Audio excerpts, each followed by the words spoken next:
Démocrates africains, peuple du monde entier, les amis du Congo-Brazzaville, nous vous disons bonjour en cette journée du 3 septembre 2017 et nous sommes bien ici à Toronto, au Canada, comme vous voyez ici avec l'uniforme acquis de l'équipe de Canada. Mais, chers amis, les amis qui nous suivent à travers le monde entier, nos amis d'Afrique, que nous aimons tant, les amis européens, asiatiques, américains, canadiens, nous voudrons encore vous dire bonjour. Mais nous allons parler éventuellement de 3 sujets spécifiques. On va pas être très long. Nous voulons tout simplement faire nos analyses par rapport à la libération sous caution de Denis Christelle Sassou Nguesso par le tribunal de France, donc le tribunal de Paris. Nous savons tous que cet homme est accusé de plusieurs choses, notamment la mafia financière, ce qui existe au Congo, que tout le monde connaît. Son nom est cité partout dans les Panama Papers, l'histoire avec l'entreprise australienne Sundance en ce qui concerne les mines congolaises, le pillage au niveau de la SNPC, vous voyez, et nous savons aujourd'hui que le Congo est rentré dans une période apocalyptique économique, dû éventuellement dans la mauvaise gestion. Il s'agit là encore de répéter, dans un système de vol organisé par Denis Christelle Sassou Nguesso, éventuellement appuyé par Sassou Nguesso lui-même et tous les vautours autour que nous connaissions tous, que leur nom est énormément cité. Mais nous allons baser notre action plus particulière sur la fameuse caution qui a été payée au tribunal de Paris. Vous voyez, chers compatriotes. Donc, Denis Christelle avait été mis sous surveillance électronique par les autorités de France, notamment les autorités judiciaires de France. Donc, il portait avec lui un bracelet électronique qui ne permettait pas de sortir hors du territoire français jusqu'à ce que la justice puisse donc donner son point de vue, sa décision finale. Mais, comme vous le savez, la manière dont les justices évoluent, c'est qu'on arrive à payer parfois des cautions. Et quand on paye des cautions, normalement, dans la justice américaine ou canadienne, à moins que si je me trompe, quand on paye une caution, on interdit formellement l'individu qui est censé être le potentiel accusé de sortir hors du territoire, jusqu'à ce que sa date de procès arrive et éventuellement à pouvoir passer devant l'audience.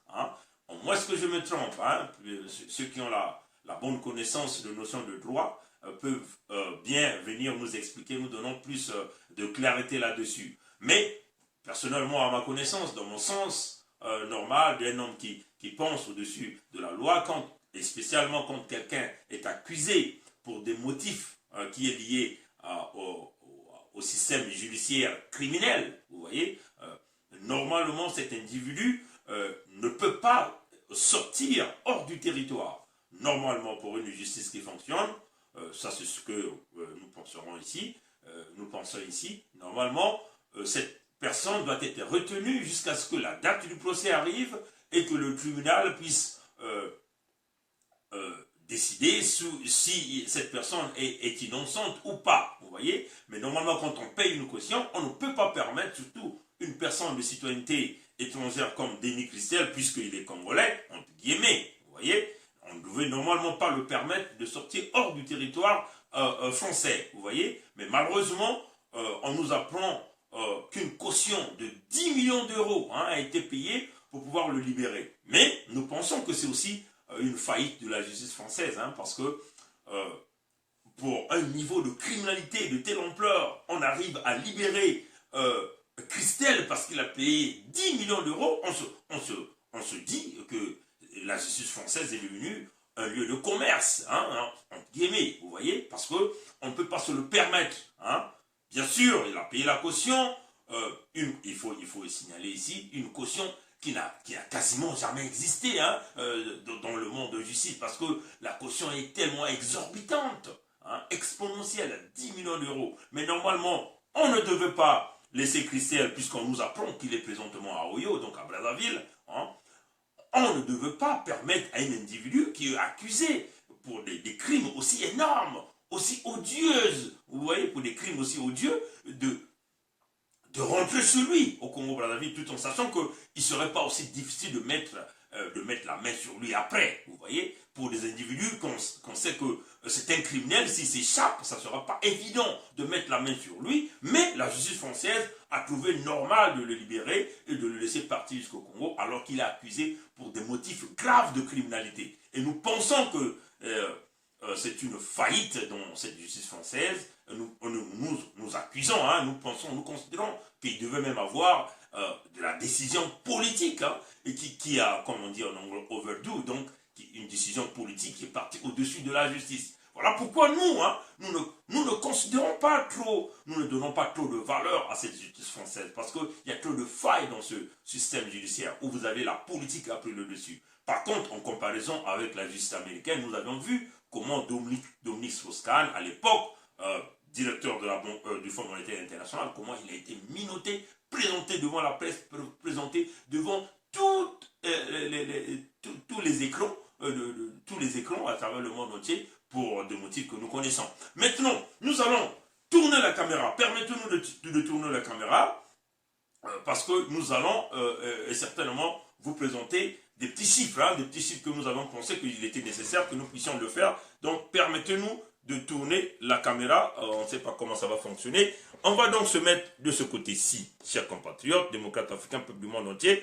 Comme vous le voyez sur cet écran, vous avez 10 millions d'euros qui a été payé. Hein, vous voyez, donc permettez-moi, donc je vais prendre mon petit stylo. 10 millions d'euros qui a été payé en caution, hein, pour libérer Denis Christelle Sassou. Mais les 10 millions d'euros là, si on essaie on considère que 1 euro est égal à 650 francs CFA, ça nous représente 6 milliards 500 millions de francs CFA que ça a été payé pour libérer Christelle. C'est énorme, chers compatriotes, démocrates du monde entier. 6 milliards 500 millions de francs CFA. Mais qu'est-ce que représenteraient les 6 milliards 500 millions de francs CFA? Si nous considérons par exemple le CHU, vous voyez, nous avions fait un petit calcul rapide pour vous présenter ce que ça pouvait représenter, les 10 millions d'euros, donc les 6 milliards 500 millions, ce que ça pouvait représenter pour le Congo-Brazzaville. Si nous considérons que le CHU qui est présentement en grève, et nous prenons la moyenne des employés de CHU à 3 000 employés, et nous avons même, comme on le dit, hein, nous avions essayé, hein, d'exagérer, hein. On a pris le salaire moyen d'un employé de CHU à 350 000 francs CFA. Vous voyez, à 350 000 francs CFA. Et si nous essayons de voir un petit calcul rapide, en multipliant les 350 000 francs CFA par les 3 000 employés, on se rendra compte que nous avions affaire à 1 milliard 50 millions de francs CFA comme étant la masse salariale annuelle, la masse salariale mensuelle, vous voyez, pour les employés de CHU. Maintenant, si nous essayons de voir un peu ce nombre-là, nous prenons donc les 6 milliards 500 millions, nous le divisons par les 1 milliard 50 millions, on se retrouve quasiment avec 6 mois et 2 semaines de salaire qu'on pouvait payer pour le CHU. Vous voyez, ces compatriotes. Vous voyez, ces compatriotes. Donc, ça, c'est les petites analyses que nous venons de faire sur le CHU. Vous voyez? Donc, si nous prenons les 10 millions d'euros qui a été payé pour libérer un seul individu, qui est le fils de Denis Sassou Nguesso, les 10 millions d'euros représentent 6 milliards 500 millions de francs CFA, qui représente énorme. Un budget qui peut servir à payer les employés de CHU. Si nous avions considéré, nous avons pris la moyenne de 3 000 employés, et nous avons même, nous sommes même partis au-delà, hein. On a considéré que le salaire moyen, hein, de ces employés est quasiment à 350 000 francs CFA. Et nous avons vu ici que on pouvait arriver à payer les employés de CHU pendant 6 mois et 2 semaines. Énorme, chers compatriotes, démocrates du monde entier. Vous voyez ici, nous parlons avec, nous présentons des faits, nous essayons d'expliquer au monde et tout ce que nous suivent que nous sommes rentrés dans ce combat, c'est pas parce que nous avions voulu, c'est parce que nous avions vu que il y a de l'injustice. Nous avons vu qu'il y a la destruction, il y a le pillage, il y a ce qu'on appelle l'hécatombe du Congo-Brazzaville. Aujourd'hui, quand on nous parle de 70% du PIB, éventuellement de plus de 70% de la dette, du PIB de la dette congolaise, éventuellement c'est sur ce genre de comportement. Mais chers compatriotes, nous n'avons pas encore fini. Les amis qui nous suivent à travers dans le monde entier, nous allons encore tourner la caméra pour vous présenter un autre exemple de ce qu'on pouvait faire avec les 10 millions d'euros qui représentent les 6 milliards 500 millions de francs CFA. Et permettez-nous, nous allons encore tourner la caméra. Comme ça, vous allez encore regarder de quoi nous sommes en train de parler ici. Voilà. Un instant. Voilà. Voilà, ça se tourne. Maintenant, nous allons donc rentrer du côté du point de vue étudiant de l'université Maringouabi. Vous voyez, si nous considérons que nous avons potentiellement 6 millions d'étudiants de l'université Maringouabi qui sont boursiers, dans les 6 millions, nous considérons que dans les 6 000 étudiants, on considère qu'il y a des étudiants qui sont par exemple quelque part en Afrique ou en Europe, et ainsi de suite. Mais nous avons donc pris la bourse moyenne d'un étudiant de l'université Maringouabi à 35 000 francs CFA. Et si nous essayons de multiplier les 35 000 francs CFA par les 6 000, on se retrouve quasiment avec 210 millions d'un budget mensuel qu'on peut payer les bourses des étudiants. Maintenant, si nous prenons, s'il vous plaît, chers compatriotes, nous prenons les 6 milliards 500 millions de francs CFA qu'on a payé pour la caution de Denis Christel Sassou Nguesso ici, les 6 millions là, les 6 milliards, nous le divisons par les 210 millions qui pouvaient représenter la masse boursière des étudiants de l'université Maringouabi par mois, on se retrouve avec un nombre total de mois, de 31 mois par année, par exemple. Et si nous divisons ça par 12, les 31 mois, on se retrouve quasiment avec 2 ans et 6 mois de bourse qu'on pouvait payer pour les étudiants de l'université de Maringouabi, chers compatriotes. Chers compatriotes, vous voyez, chers compatriotes, c'est une façon de vous dire ici que il y a un problème dans le comportement des autocrates qui sont en train de diriger ce Congo-Brazzaville et ses compatriotes.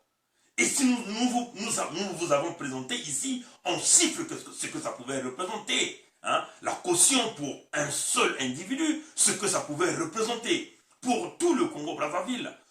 Parce que notre objectif, c'est d'abord servir la nation qui est notre pays, qui est l'État congolais, penser aux citoyens. Mais quand vous voyez des gens qui sont dans le système politique qui arrivent à dépêcher, vous voyez, à dépêcher l'argent, quand nous parlons dépêcher, on coupe, vous voyez, on essaie de récupérer 10 milliards, on essaie de récupérer 10 millions d'euros qui représentent 6 milliards 500 millions de francs CFA. Nous avions découpé ici, on a essayé de présenter ce que ça pouvait représenter pour les employés de CHU, ce que ça pouvait représenter pour les étudiants de l'université Maringouabi. Donc vous voyez que, chers compatriotes, les amis que nous suivent dans le travail dans le monde entier, avec cet argent, on était capable de payer 2 ans et 6 mois de bourse pour les étudiants de l'université Maringouabi. Aujourd'hui, plusieurs nouvelles circulent dans le monde entier, les photos sont même partout dans tous les médias sociaux. Les étudiants congolais ont été expulsés dans les maisons qu'ils étaient en train de louer au niveau du Cameroun à Douala. Éventuellement, avec cet argent, ça pouvait servir de conserver ces étudiants congolais dans leur loyer,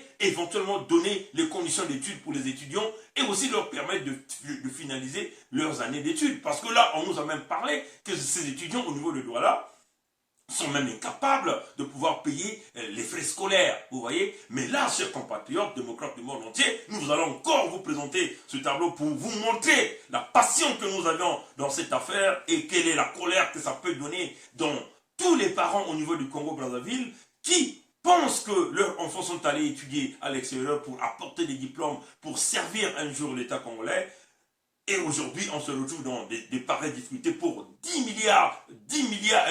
millions d'euros qui représentent 6 milliards 500 millions de francs CFA. Cet argent pouvait donc servir, permettez-nous de tourner la caméra, on le place ici. Nous allons donc reparti sur le CHU, si nous considérons que nous avions 3000 employés de CHU et que le salaire moyen d'un employé de CHU représente 350 000 francs CFA, nous voyons que nous avions la masse salariale mensuelle ici de 1,50 milliard et cela représenterait quasiment 6 mois et 2 semaines qu'on pouvait se servir de cet argent, de ces 6 milliards-là, qu'on pouvait payer pour les employés de CHU qui sont en grève. Et prenons les étudiants de l'université Maringouabi. Vous voyez, si nous considérons que les étudiants boursiers, ils sont au nombre de 6 000, et si nous considérons que la bourse moyenne est de 35 000 francs CFA au Congo-Brazzaville, ça représenterait la masse boursière totale de 210 millions de francs CFA, et cela nous représente, si nous divisons cette masse-là par les 6 milliards, ça nous représente quasiment 31 mois de bourse qui pouvaient être payés, et cela représente 2 ans et 6 mois de bourse qu'on pouvait payer pour les étudiants de l'université Maringouabi pour éviter que nos étudiants se retrouvent dans de mauvaises conditions, dans la souffrance et dans la difficulté, chers compatriotes. Vous voyez, tel est le comportement des gens que nous avions au Congo. Comment ces gens-là se comportent, comment ces gens-là réfléchissent. Ça représente la manière dont ces gens-là sont en train de gérer l'État congolais. Nous allons donc passer au deuxième sujet rapidement. On vous avait parlé autrefois de changement de grille salariale au niveau que ça soit à programmer. Hein. Vous voyez, ces compatriotes. Nous allons donc vous le montrer. Permettez-nous, nous allons donc tourner la caméra. Si vous voyez ici, éventuellement, nous allons essayer de s'approcher de la caméra. Ça, c'est la nouvelle grille salariale. Le soldat premier rang aura 210 000. Le caporal aura 225 000 francs CFA de salaire. Le caporal chef aura 240 000 francs CFA. Le sergent, 300 000. Le sergent chef, 450 000. Adjudant, 600 000. Adjudant chef, 700 000. Sous-lieutenant, 760 000. Lieutenant, 780 000. Capitaine, 800 000. Commandant, 900 000. Lieutenant-colonel, 1 million de francs CFA. Le général, 1 million, le colonel 1 million 300, le général aura 1 500 000 francs CFA.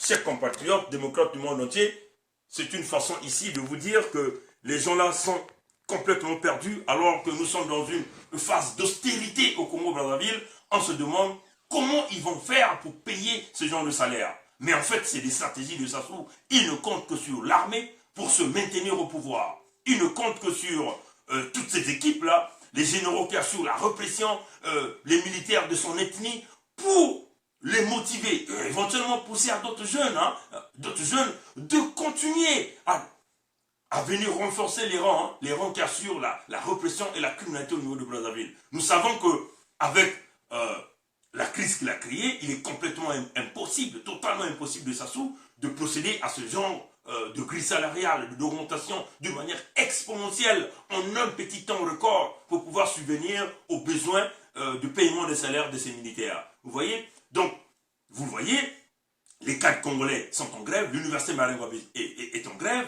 le CHU est en grève. Dans les jours qui vont suivre, il y aura les magistrats qui vont rentrer en grève, il y aura tout le système administratif du Congo qui rentrera en grève, les pétroliers et les travailleurs pétroliers rentreront en grève. Donc Sassou ne compte plus que sur les koro-koro, donc ce qu'on appelle les gens qu'on appelle les sakodo, pour pouvoir essayer de résister. Donc éventuellement, il donc donnera l'ordre à ces koro-koro, comme d'habitude, de pouvoir passer à la répression militaire afin de pouvoir essayer d'enlever la gronde dans le Congo. Vous voyez, à la place de payer les cadres, qui sont les magistrats, les médecins, les infirmiers, les douaniers, il y a des enseignants, ainsi de suite, ils préfèrent donc privilégier l'armée. On ne sait pas par quel moyen il va arriver à payer ces salaires de ces militaires. Ça, c'est la question que tout le monde se pose. Mais, chers compatriotes, vous vous souvenez, Sassou a déjà fait ce genre de manipulation.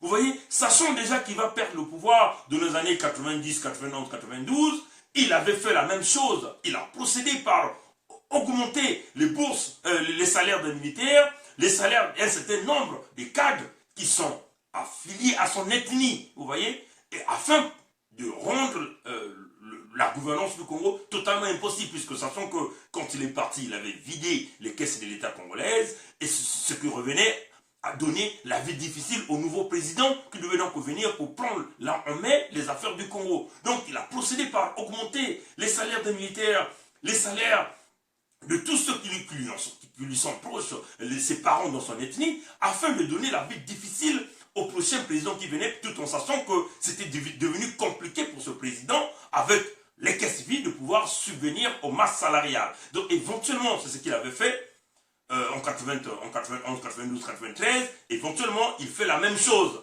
Est-ce qu'il sait qu'il va perdre le pouvoir? Nous ne le savons pas, mais tout ce que nous savons, c'est que l'objectif de Sassou, c'est de se maintenir au pouvoir en essayant d'augmenter les salaires des militaires et éventuellement en essayant de négliger les cadres congolais qui sont les magistrats, les avocats, les ingénieurs congolais, les médecins, les enseignants, ainsi de suite.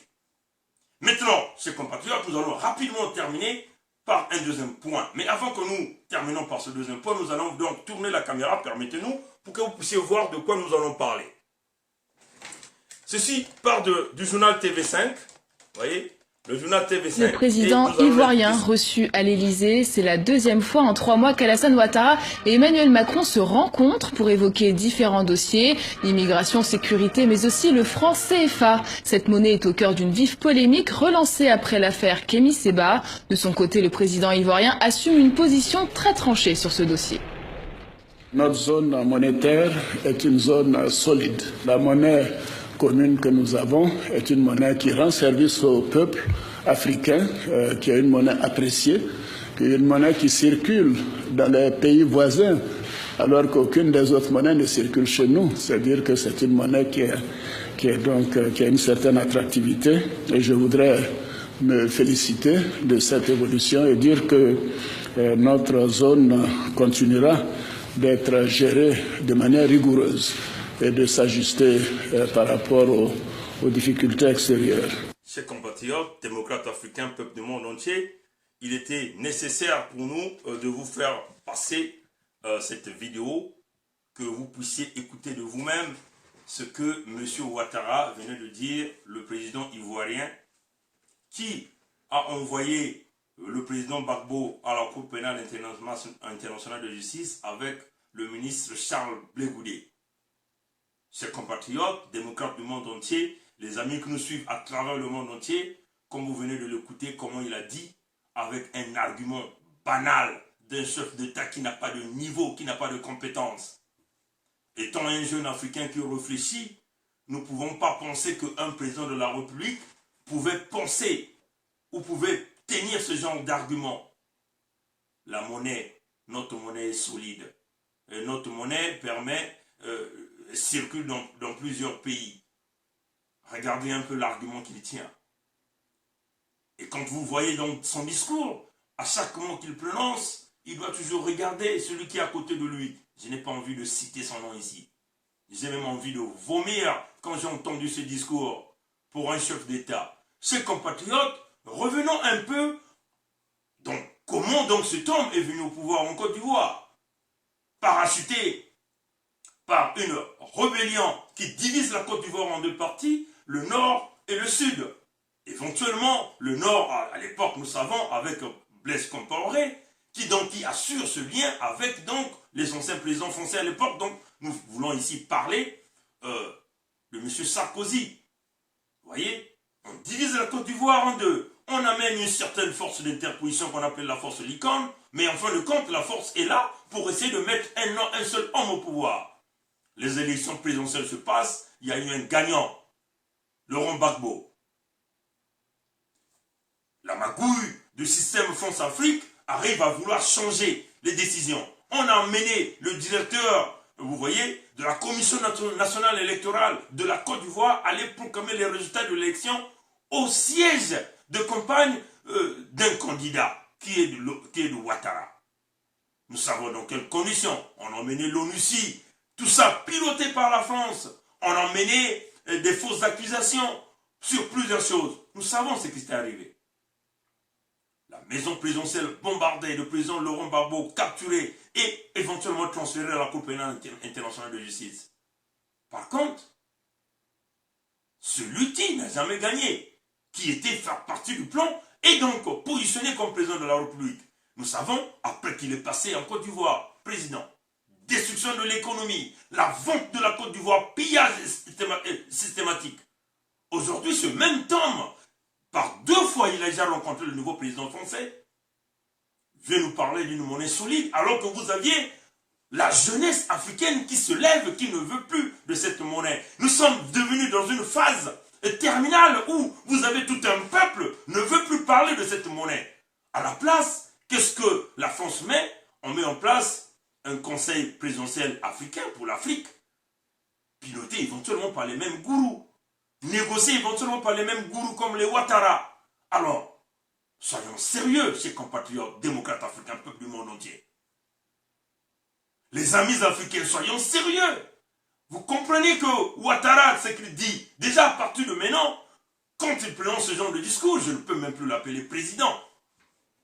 Parce que le raisonnement est trop bas pour un chef d'État de raisonner de cette façon. D'utiliser ce genre d'argument comme une façon d'essayer de vouloir convaincre la jeunesse à accepter le franc CFA. Il y a peut-être d'autres arguments que ce monsieur pouvait dire. Le niveau est très bas, vous voyez, chers compatriotes. On nous parle que c'est un économiste, mais il n'est pas économiste. Parce qu'un économiste visionnaire, c'est celui qui pense à chercher à avoir une indépendance monétaire. Mais si celui-là, il dépend à la monnaie des autres, une monnaie qu'il ne contrôle pas, et qu'il ose faire un discours devant tous les médias du monde entier, pour essayer de convaincre les jeunes africains, dommage.